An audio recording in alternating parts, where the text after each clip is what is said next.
So तपाईले चाहिँ voter ID बनाउनु भएको छैन भने यसको लागि आवेदन दिन चाहनुहुन्छ भने चाहिँ कसरी गर्ने मोबाइलबाट तपाईले क्रोम ब्राउजर अन गर्नु होला र तपाईले सर्च गर्नु होला भोटर कमिसन भनेर कम्प्युटरबाट गर्नुभयो भने एउटै नै हो तपाईले चाहिँ VOTER भोटर कमिसन नेपाल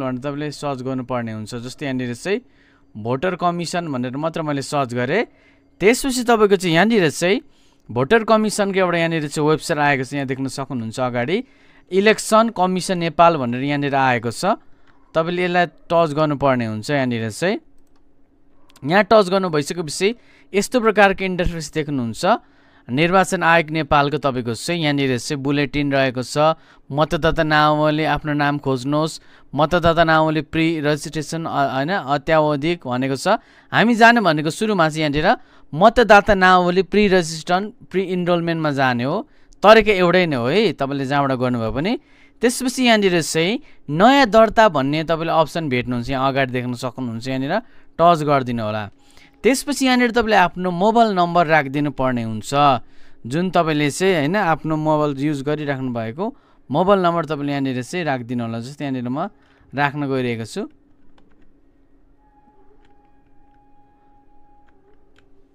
जस्तै यहाँनिर मैले मोबाइल नम्बर राखिदिसकेको छु हेर्न सक्नुहुनेछ त्यसपछि तपाईले मोबाइल नम्बर राख्नु भइसकेपछि यहाँनिर चाहिँ एरोको बटनमा तपाईले यहाँनिर टच गरिदिनु होला अब यहाँनिर तपाईको मोबाइलमा चाहिँ के आउँछ भन्दाखेरि एउटा ओटिपी कोड आउँछ तपाईले यहाँनिर चाहिँ ओटिपी कोड हेर्नु होला यहाँनिर मेरो आइसकेको छ ओटिपी कोड त्यो म यहाँनिर चाहिँ राख्न गइरहेको छु जस्तै यहाँनिर चाहिँ ओटिपी कोड भनेर ECN बाट आउँदा रहेछ यहाँनिर चाहिँ म राख्दिन गइरहेको छु यहाँनिर ओटिपी कोड राखिदिसकेको छु त्यसपछि तपाईको चाहिँ यस्तो प्रकारको इन्टरफेस आइसकेको छ हेर्न सक्नुहुनेछ तपाईको चाहिँ यहाँ नयाँ दर्ता भनेर यहाँ माथि तपाईले चाहिँ भेट्नुहुन्छ नयाँ दर्तामा तपाईले यहाँनिर चाहिँ टच गर्नुपर्ने हुन्छ हेर्नुस् है यहाँनिर चाहिँ माथि नयाँ दर्तामा यहाँ तपाईलाई मैले जुम गरेर पनि देखाइदिन्छु यहाँनिर प्लसको आइकनमा नयाँ दर्ता भनिरहेको छ यहाँ हामी जानुपर्ने हुन्छ यहाँनिर टच गरिदिनु होला त्यसपछि यहाँनिर दुई चारवटा कुरा एकदम तपाईले ध्यान दिनु होला आवेदन फर्म भर्न अगाडि ध्यानपूर्वक कुराहरू यहाँनिर चाहिँ विक्रम सम्वतबाट इस्वी सम्वत स्वत हुन्छ डेट कन्भर्ट चिन्ह अङ्कित फिल्डहरू हाम्रो स्टार लागेको कुराहरू रातो सबै कुराहरू हामीले भर्नुपर्ने हुन्छ मेन्डेटरी फिल्ड्स भइसकेपछि पश्चात सेभ ड्राफ्ट गर्न नसकिनेछ हेर्न सक्नुहुन्छ यहाँनिर चाहिँ अब त्यसपछि हामी चाहिँ यो फर्म भरिसकेपछि कुन कुराहरू लगेर जानुपर्ने हुन्छ यहाँनिर विवाह दर्ता प्रमाणपत्र विवाहित हुनुहुन्छ भने बसे सरे प्रमाणपत्र बसे सरेको खण्डमा नागरिकता सोको प्रतिलिपि प्रणालीमा व्यक्तिगत विवरण भनेको छ तपाईले यहाँनिर हालसम्म मेरो नाम दर्ता भएको छैन भनी यहाँ हेर्न सक्नुहुन्छ तपाईले चाहिँ यहाँनिर हालसम्म मेरो नाम मतदातामा नामावली प्रवेश भएको छैन भनेर तपाईले यहाँनिर टच गरेर टिक लगाएर तपाईले चाहिँ सुरु गर्नुहोस्मा टच गरिदिनु होला त्यसपछि यहाँनिर तपाईको चाहिँ यस्तो प्रकारको इन्टरफेस आउँछ तपाईले यहाँनिर ठेगाना व्यक्तिगत विवरण नागरिकता विवरण अपाङ्गता रहेको अन्य सम्पर्क स्थान चुज गर्नुपर्ने हुन्छ सबभन्दा पहिला अगाडि यहाँनिर नागरिकता अनुसारको ठेगाना हामीले यहाँनिर भर्नुपर्ने हुन्छ हेर्नुस् है प्रदेश कुन तपाईको यहाँनिर मैले कोशी लगाइदिएको छु वडा नम्बर कति हो यहाँ जिल्ला छान्नु होला त्यसपछि यहाँनिर चाहिँ जिल्ला छानिसकेको छु वडा नम्बर मैले नगरपालिका छान्नुपर्ने हुन्छ त्यसपछि यहाँनिर चाहिँ नगरपालिका गाउँपालिका छ भने गाउँपालिका पनि आउँछ तपाईको चाहिँ र यहाँनिर मैले वडा नम्बर राखिदिन्छु अब मतदाता केन्द्र छान्नुहोस् हामीले मतदाता कहाँ हान्ने त त्यो तपाईले आफ्नो पाइ पर्ने स्थान तपाईले यहाँनिर चाहिँ चुज गर्नुपर्ने हुन्छ यहाँनिर दमक नगरपालिका भवन भनेर एउटा मात्र आएको छ हेर्नुहोस् है यहाँनिर मतदाता केन्द्र छान्नुहोस् म दमक नगरपालिका भवन मैले यहाँ चुज गरेँ अब एउटा कुरा के बुझ्नुस् भने यो रातो लागेको डटमा चाहिँ सबै तपाईले भर्नुपर्ने हुन्छ है एकदमै तपाईले चाहिँ अनिवार्य रूपमा भर्नुपर्ने हुन्छ यति गरिसकेपछि हामी अर्कोमा जाउँ अर्कोमा गइसकेपछि यहाँनिर चाहिँ व्यक्तिगत विवरणमा आएको छौँ मतदाता नाम नेपालीमा लेख्नु होला आएन भने हाम्रो किबोर्ड चुज गर्नु होला हैन इन्स्टल गर्नु होला तपाई कम्प्युटरबाट गर्दै हुनुहुन्छ भने प्रीति फन्ड अथवा रोमन फन्डबाट गर्न सक्नुहुन्छ पहिलो नाम तपाईले यहाँ राख्नु होला 20 को नाम थर जस्तै 20 को नाममा कुमार बहादुर हैन त्यस्तो कुराहरु यहाँ लेख्नु होला मतदाताको नाम अंग्रेजीमा तपाईँले यहाँनिर चाहिँ राख्नुपर्ने हुन्छ। यसरी तपाईँले चाहिँ राखिदिनु होला। क्यापिटलमा राख्नुभयो भने अझ तपाईँले यहाँनिर चाहिँ सजिलो हुन्छ। त्यसपछि यहाँनिर चाहिँ पति पत्नीको नाममा यहाँनिर अनिवार्य छैन। यदि तपाईँको चाहिँ पति पत्नी तपाईँको चाहिँ ऊ छ भने, के अरे विवाह गर्नुभएको छ भने पति पत्नीको नाम, पहिलो नाम, बिचको नाम के छ तपाईँले त्यो राखिदिनु होला। त्यसपछि बाबुको नाम, पहिलो नाम, बिचको नाम, बाबुको नाम, बाबुको नाम भनेको चाहिँ बुवाको नाम, आमाको नाम र बाजेको नाम पनि राख्नुपर्ने हुन्छ। त्यसपछि यहाँनिर लिङ्ग छान्नुहोस्, टेलिफोन नम्बर राख्नुहोस्। तपाईँले यहाँनिर चाहिँ हामीले अगाडि राखेको यहाँ अगाडि सोध आइसकेको छ। तपाईँले यसलाई कपी गरेर तपाईँले यतापट्टि पनि राख्न सक्नुहुनेछ। तपाईँले चाहिँ यसलाई नै यसरी म यहाँनिर जस्ट कपी गरिदिन्छु। कपी गरेँ, यतापट्टि आएर मैले पेस्ट गरेँ। त्यसपछि इमेल ठेगाना पनि राखिदिनु पर्ने हुन्छ। मोबाइलमा भएको तपाईँले यहाँनिर चाहिँ इमेल पनि राखिदिनु होला। त्यसपछि तपाईँले यहाँनिर चाहिँ अर्कोको अप्सनमा टच गर्नुपर्ने हुन्छ। अब यहाँनिर मैले चाहिँ विवरणहरू भरिसकेको छु। तपाईँले आफ्नो नेपाली अङ्ग्रेजीमा नाम, पुरा नाम, यदि तपाईँ म्यारिड हुनुहुन्छ भने स्पोज पति पत्नीको नाम, बुवाको, आमाको, बाजेको नाम, मोबाइल नम्बर, लिङ्ग एन्ड टेलिफोन नम्बर, इमेल राखेपछि तपाईँले यहाँनिर अर्कोको अप्सनमा टच गर्नुहोला। अब यहाँनिर तपाईँको चाहिँ भर्नुपर्ने भनेको हामी व्यक्तिगत विवरणमा आएको छौँ। विक्रम सम्वतमा तपाईँको के गर्नु भन्दाखेरि यहाँ तपाईँले चाहिँ छान्नु होला आफ्नो डेट, कहिले जन्मनु भएको, अनि तपाईँको इस्वी सम्वतमा चाहिँ त्यतिकै तपाईँको चाहिँ अटोमेटिक नै आउँछ है। जस्तै यहाँनिर चाहिँ म राखिदिन्छु। यहाँनिर तपाईँले चाहिँ कति गते जन्मिनु भएको, जस्तै यहाँनिर मेरो अटोमेटिक आयो। यहाँ हेर्नुहोस् है, नागरिकताको प्रमाणपत्र नम्बर राख्नु होला, राष्ट्रिय परिचय पत्र नम्बर राख्नु होला। छैन भने राष्ट्रिय परिचय पत्रको नम्बर नराख्दा नि हुन्छ, किनभने यहाँनिर तपाईँको टिक लागेको छैन, रातो टिक। नागरिकता जारी जिल्ला चाहिँ कुन हो त्यो तपाईँले यहाँनिर जिल्ला चुज गर्नुपर्ने हुन्छ। जस्तै यहाँनिर चाहिँ म यहाँनिर चुज गरिदिन्छु। तपाईँको चाहिँ तपाईँले यहाँनिर यसरी चाहिँ चुज गर्नुपर्ने हुन्छ। तपाईँको नागरिकता चाहिँ कहाँबाट बनेको भन्ने कुरा यहाँनिर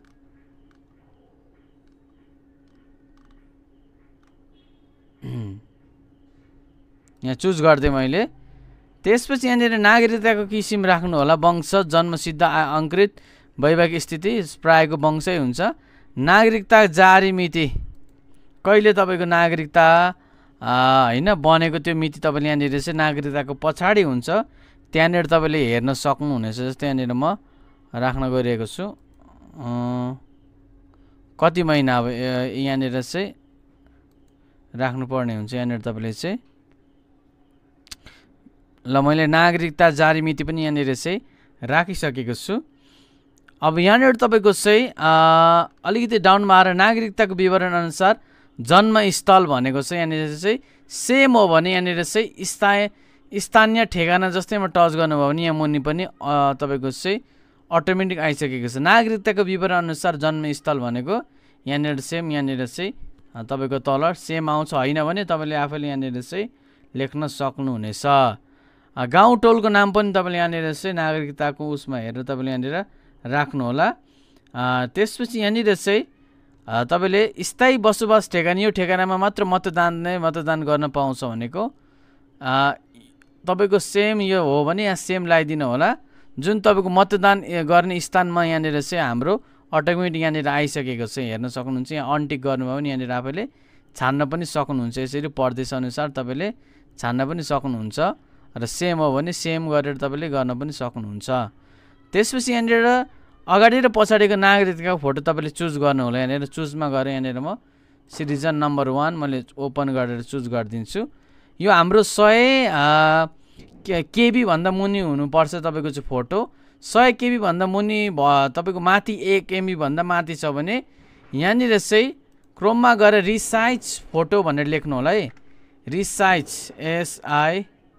रिसाइज इमेज भनेर लेखेर तपाईँले यहाँनिर चाहिँ यो सेलेक्ट गरेर तपाईँले घटाउन सक्नुहुन्छ आफ्नो यहाँ इमेजको MBहरू, अथवा तपाईँले यहाँनिर कम्प्युटरमै गएर पनि तपाईँले फोटोमा गएर 3 डटमा टच गरेर रिसाइज इमेजमा गएर तपाईँले घटाउन सक्नुहुन्छ। पछाडिको फोटो पनि यहाँनिर म राखिदिनेछु। अब यहाँनिर मैले कृपया 1 MB भन्दा कमको फाइल हेर्न सक्नुहुन्छ यहाँनिर। त्यही भएर तपाईँले चाहिँ सिटिजन 2 मा गरिदिन्छु यहाँनिर मैले। अब यहाँनिर मैले चाहिँ आफ्नो सम्पूर्ण ठेगानाहरू राखिसकेको छु, स्थायी ठेगानाहरू होइन। तपाईँले सेम हो भने यहाँनिर टिक टिक लाउनु होला। नागरिकताको फोटो अगाडि पछाडि राखेर अर्कोको अप्सनमा टच गर्नु होला। यहाँनिर नागरिकताको प्रमाणपत्र नम्बर राख्नु भुले चाहिँ तपाईँले यो पनि राख्नुपर्ने हुन्छ यहाँनिर।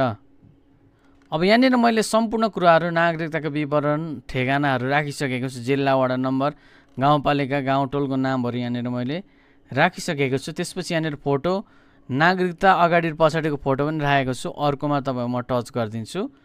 त्यसपछि यहाँनिर चाहिँ स्थायी हामी यहाँनिर चाहिँ अपाङ्ग हो कि होइन भनेर यहाँनिर लेखेको छ। तपाईँको चाहिँ अपाङ्गता रहेको भए भनेको हामी होइन भन्नेमा टच गरेर फेरि अर्कोमा जाउँ।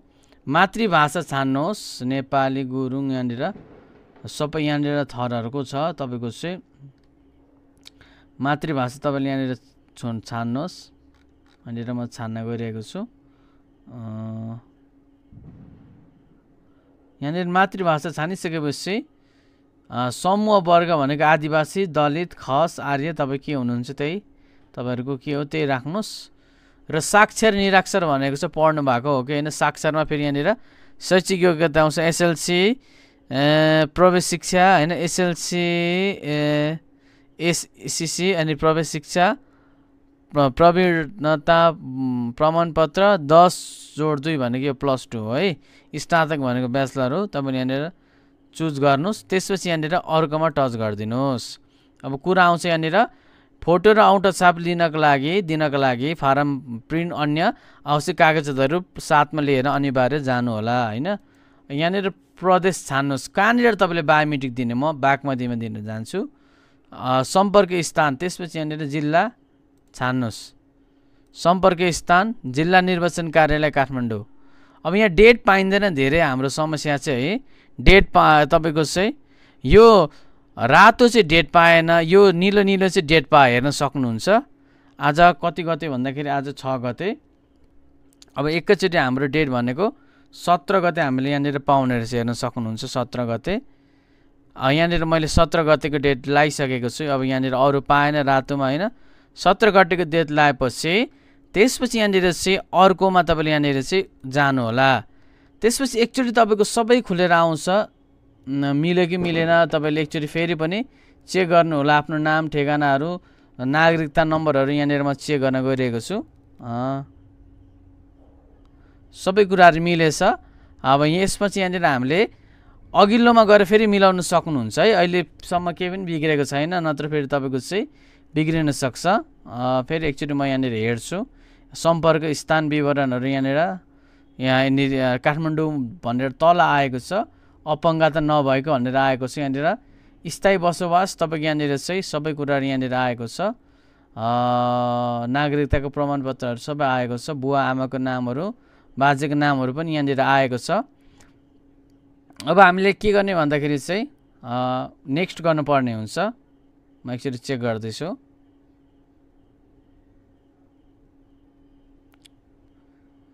मिलिसकेको छ मेरो। अब मैले यहाँनिर चाहिँ दर्ता गर्नुहोस्मा टच गर्ने बित्तिकै यहाँनिर हाम्रो यो तपाईँले फोटो खिचेर अथवा स्क्रिनसट गरेर राख्नुपर्ने हुन्छ। यो तपाईँको दर्ता नम्बर चाहिँ दर्ता सफल भयो भनेको चाहिँ यो नम्बर तपाईँले चाहिँ फोटो खिचेर राख्नु होला अथवा स्क्रिनसट गरेर राख्नु होला। हामी कहिले जाने 8 बजेदेखि 11 बजेसम्म जानु भित्र हामी त्यो दिनमा 17 गते जानुपर्ने रहेछ।